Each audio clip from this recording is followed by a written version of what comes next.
Hindustan, India या भारत, आपने ये तीनों नाम भारत के लिए इस्तेमाल होते हुए देखे होंगे। हालांकि आधिकारिक नाम इंडिया ही है, लेकिन अब इंडिया के बजाय सिर्फ भारत नाम करने की मांग जोरों से उठ रही है।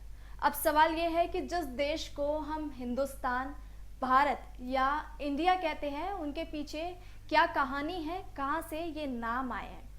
नमस्कार, मेरा नाम अक्षता विकल है और आप देख रहे हैं इंडिया न्यूज़। कैसे मिला भारत शब्द?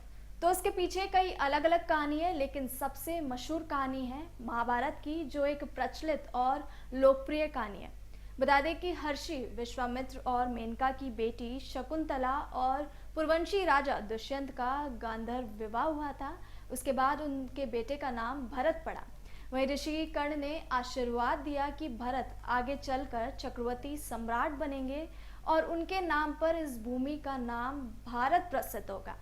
लोगों के बीच यही धारणा प्रसिद्ध है कि भारत का जन्म राजा भरत के नाम से हुआ। वहीं बाद में राजा भरत ने भारत का संपूर्ण विस्तार किया और उन्हीं के नाम पर भारत का नाम पड़ गया भारतवर्ष। इसके अलावा माना जाता है कि भारत नाम का जिक्र हिंदुओं के सबसे पुराने ग्रंथ ऋग्वेद में भी हुआ है। आपको बता दें कि ऋग्वेद में करीब 300 कबीलों का जिक्र आता है।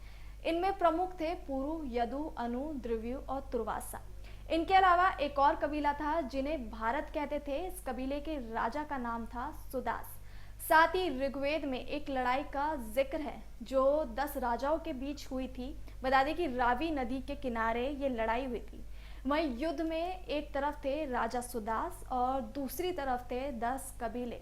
उस लड़ाई में जीत हुई राजा सुदास की, जिसके बाद सिंधु नदी के पास भारत कबीले का अधिकार हुआ। अब भारत के बाद बाकी दो नाम की बात करते हैं, जो है हिंदुस्तान और इंडिया।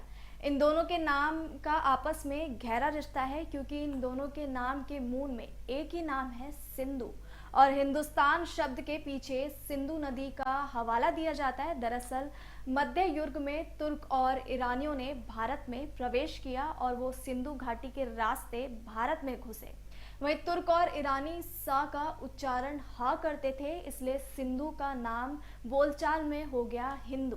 इस तरह हिंदुओं के इस देश को हिंदुस्तान का नाम मिला। ये भी कहा जाता है कि जब दरियुस प्रथम ने सिंधु घाटी पर अधिकार किया तो उसने सिंधु नदी के पीछे वाली भूमि को हिंदुस्तान कहकर पुकारा। वहीं कहा जाता है कि मध्य एशिया काल में प्रत्येक स्थान भी हिंदू के साथ जोड़ा गया और फिर दोनों शब्दों के युग से बना हिंदुस्तान। अब बात करते हैं कि इंडिया का नाम कहाँ से आया। बता दें कि पर्शिया में हिंदू शब्द कैसे पहुंचा, ये हमने देखा। ईसा में कुछ 450 साल पहले पर्शिया और ग्रीस के बीच युद्ध की शुरुआत हुई। कुछ वक्त तक पर्शिया ने ग्रीस पर शासन किया। इसके 150 साल बाद सिकंदर के वक्त में ग्रीस ने पर्शिया पर हमला किया। वो सिंधु नदी के किनारे तक आ गए। वहीं पर्शिया के कारण ग्रीस ने सिंधु नदी के पार का इलाका हिंदू जाना। वहीं ग्रीक भाषा में ह की ध्वनि साइलेंट होती है, इसलिए उनके लिए ये नाम बन गया इंड। यही जाकर इंड्स, इंडिया, इंड्स, इंडिका और इंडिया बन गया। वहीं लैटिन भाषा में भी यही नाम प्रचलित हुआ और बाकी यूरोपीय भाषा में भारत के लिए इंडिया का इस्तेमाल हुआ। यानी ये ग्रीसवासी थे जिन्होंने भारत का नाम इंडिया दिया। वहीं आपको बता दें कि तुर्क और ईरानियों के बाद अंग्रेज भारत आए। उन्होंने भी भारत के नाम का आधार सिंधु नदी यानी इंड्स रिवर को माना जाता है कि अंग्रेजों के लिए हिंदुस्तान शब्द का उच्चारण करना मुश्किल था, इसलिए उन्होंने इंड्स के नाम पर इस देश का नाम दिया इंडिया। तभी से भारत का नाम इंडिया उच्चारित होने लगा। वहीं आपको बता दें कि संविधान में भी इसका जिक्र, जिसमें कहा गया है कि इंडिया दैट इज भारत। बता दें कि इंडिया नाम अंग्रेजों के समय तक आधिकारिक नाम के रूप में इस्तेमाल होता रहा। आपको बता दें कि श्रीलंका, म्यांमार जैसे देशों ने अपने कॉलोनियल नाम त्याग दिए, लेकिन आज़ादी के बाद भारत इंडिया का नाम संवैधानिक इस्तेमाल करता रहा। बाकायदा इस बात को लेकर खूब हंगामा भी हुआ, क्योंकि आज़ादी से पहले भारत पाकिस्तान ने मिलकर इंडिया कहा था, क्योंकि पाकिस्तान ने नया नाम चुन लिया, लिहाजा इंडिया नाम से उनका किनारा हो गया।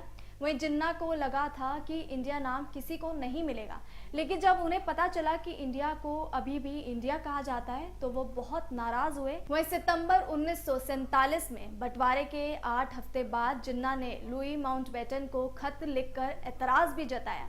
भारत में नए संविधान बनाए जाने की प्रक्रिया चल रही थी कि इंडिया का नाम चुने या नहीं।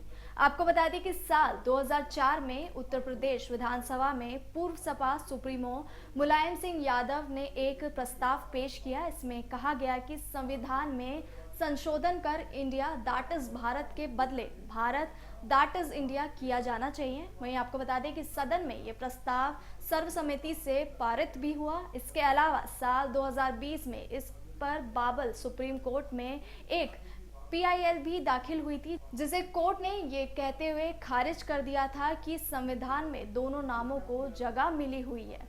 अब देखना यह है कि आगे भारत या इंडिया इस विषय में क्या होगा। जो भी होगा इसकी तमाम जानकारी हम आपको देते रहेंगे। तब तक के लिए जुड़े रहें हमारे साथ और देखते रहें इंडिया न्यूज़।